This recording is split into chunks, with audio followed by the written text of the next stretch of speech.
Hi viewers, welcome again to the Creative Think Tank. My name is Elizabeth and this is where we get all the insights in entrepreneurship and business.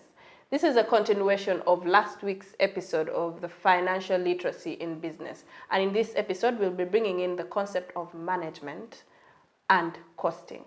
Of course, we still have the same guest, Julius.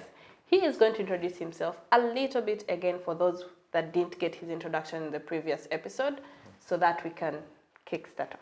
Thank you very much. Thank you very much, Liz. My name is Julius Oboth, and I'm an entrepreneur, but also an entrepreneur coach. By God's grace, I have a couple of businesses that I run currently. Equalines Consultancy, where I'm working as the founder, also as the CEO, and I also have IDSS, that is International Development Student Society, an organization that empowers youth with entrepreneurship, knowledge, and business. Yes, if you missed the previous introduction, he has gladly introduced himself. So last week you gave us an insight of the planning process when starting up a business, still under financial literacy. And this week we want you to give us an insight of management and costing when one starts up a business or when one is planning to start up a business. Yes. Yes. Thank you very much. Talking about costing, Liz, one of the biggest challenges that we are having, as to why many organizations or entrepreneur businesses fail, the problem is in costing.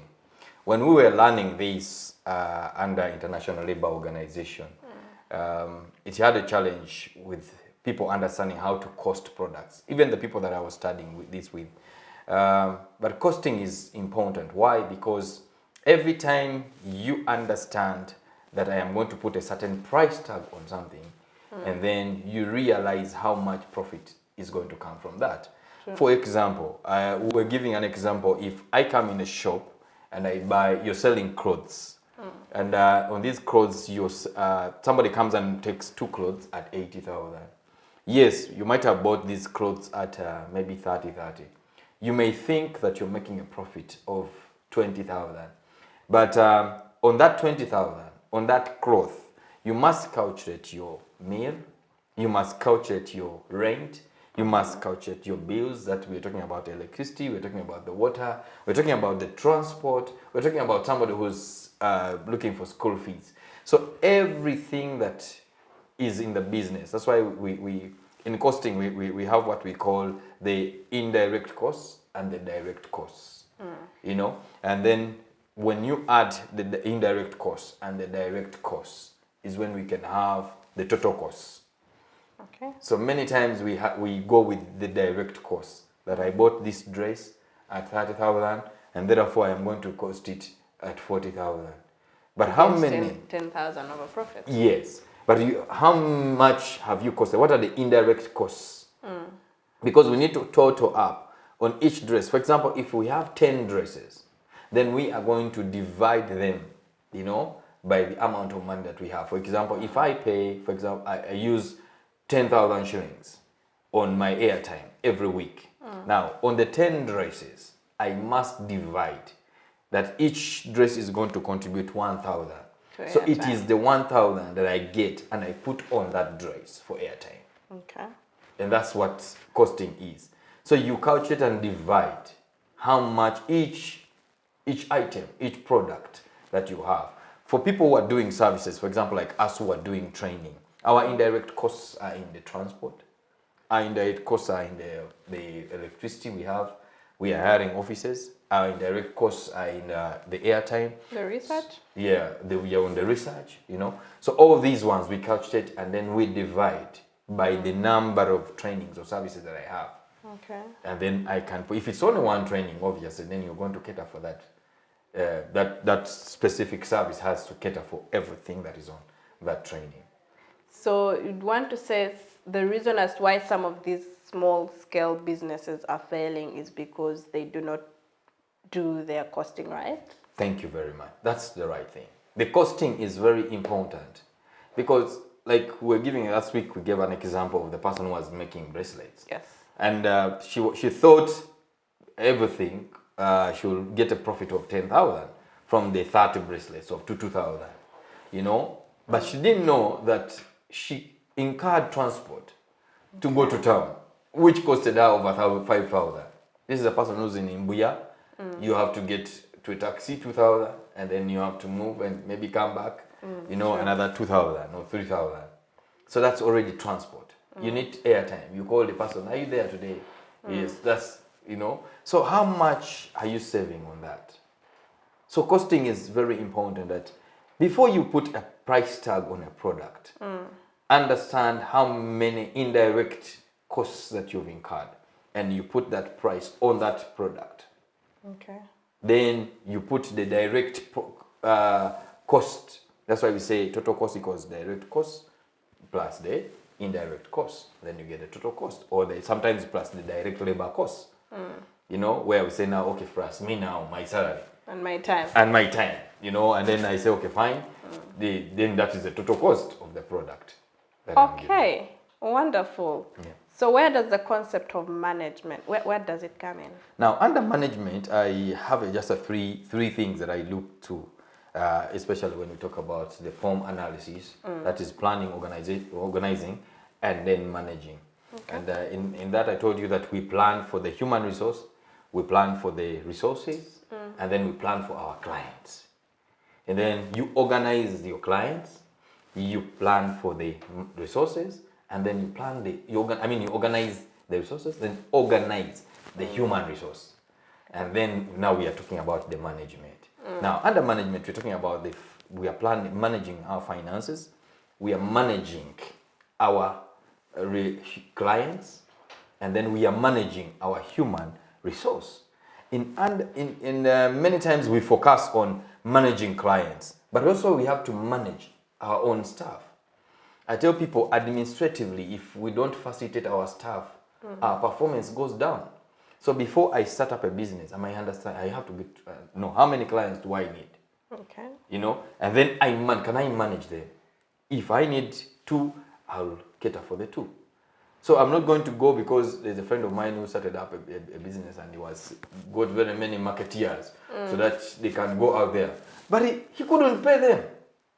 And in 2 months, 3 months, the staff were complaining, but also the business was going down because he was spending a lot more on their transport, on their lunch. So you have to manage. How can I manage my clients? How can I pay them? And then how can I manage my resources? You have 5 million, you have 3 million. How am I going to manage my resources? Recently I was doing a training with a certain organization called Westwood. And I gave them this knowledge. I told them that how much are you willing to pay on your staff, for your staff, before a business comes in? You say, how much am I willing? And then I organize my clients. Who are my clients? Where do I want to meet them? How am I going to meet them? Okay, so that turns it to a broader perspective, or I hope I don't use a different word, but high-end perspective. Let's say these are people that are looking at a way broader picture when it comes to entrepreneurship. How about those on a small scale? Yeah, in small scale, we have to be focused on something that I said here. I wrote 3 concepts. One, how would I manage my available funds? You have 50,000 shillings. How am I going to manage these 50,000 shillings? Many times when you don't value money, and I tell people, me, even if it's 1,000, I value it. Many people don't value money, and that's why you see money gets out of them. So I say, I have these available funds. How am I going to manage them? And then, what are the results that I want to see with my little funds? Because if I don't have any results, I'm making chapatis. I realized I was asking one of the person that makes chapatis, and I was telling them that the reason as why they first make all of them is to calculate the amount of money, how many chapatis that come out of one carton.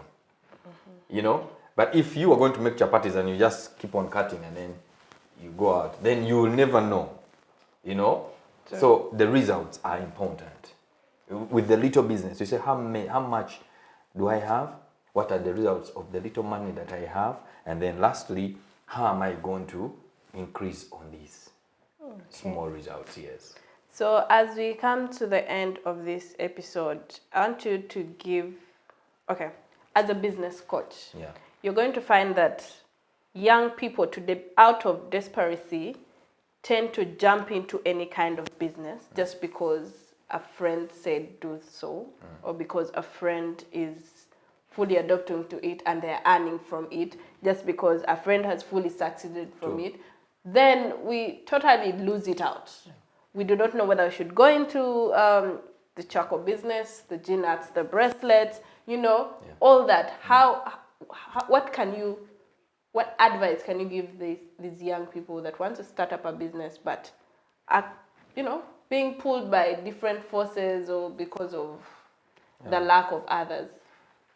One is that they should follow such programs, because we are doing businesses, but we are not that big. True. Even us, we also started small, and we might not be, the sounding names around the country, but when you learn something from a program like this, one of the programs I know under Faraja Digital, we have social entrepreneurship, Yes. And in social entrepreneurship, it's not something that is very broad. We might train you for about 2 months or 1 month, but we'll give you some little knowledge that you can start with. Okay. You cannot start business without knowledge. Let me tell you one thing, even if you start it up, the people that you're seeing that they tell you that we did not go to school, but we are running these businesses. They have times where they have gone for their separate trainings on entrepreneurship, on business knowledge, on financial literacy. Because the money that comes, you must have knowledge on how to manage it. So such as small trainings, and probably I will take this another opportunity to say, if there is anyone who would want this program, probably can share it, but also they can contact us. I know the details are down there, or you can follow us up and maybe send us a message under Faraja, and we will see how we can empower them. You can register. We have a team we have been training on entrepreneurship, social entrepreneurship, and they're doing well. So what we need is, they will need this knowledge. It might not be broader knowledge, but a little knowledge that you can learn. We sometimes don't cost a lot. Like we say recently, I'll give this example and I get done. Recently I was saying that these people who are doing these heavy water businesses and what, they're calling us for these, business trade shows. And we are paying a lot, sometimes 200,000, 300,000, but you have a chapati business. I mean, you might not need the knowledge that the other person needs. The other person needs to pay a couple of taxes, a couple of what. You need some basic knowledge. Okay. Basic knowledge in handling business. Okay. Yeah. I hope you are not these motivational speakers that I started up a farm with a feather, or an egg, a chicken farm with a feather. I saw that, man. We have come to the end of this episode. Thank you for tuning in. This is the Creative Think Tank, and this is where you get all the exclusive knowledge about entrepreneurship. This is also where you get inspiration from young people that have come out successful in the world of entrepreneurship. Thank you. Don't forget to follow us on all our social media platforms. That is Faraja Television on Twitter, LinkedIn, Instagram, and Facebook. And also... Can I say something? Yes. I know, but this is beautiful. Do you think there are some people who are doing social work? How can they register their organizations? Are you getting it? I hope Creative Think Tank, you'll give them a platform next time.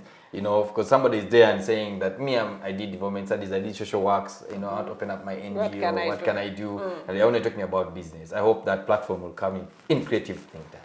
Well, please, thank you. Hopefully I believe that platform will duly come in. Yeah. But for more information, the numbers are going to be rolling down the screen. So again, thank you, and follow us on our social media platforms. As I earlier on mentioned, don't forget to subscribe to our YouTube channel. Have a lovely week.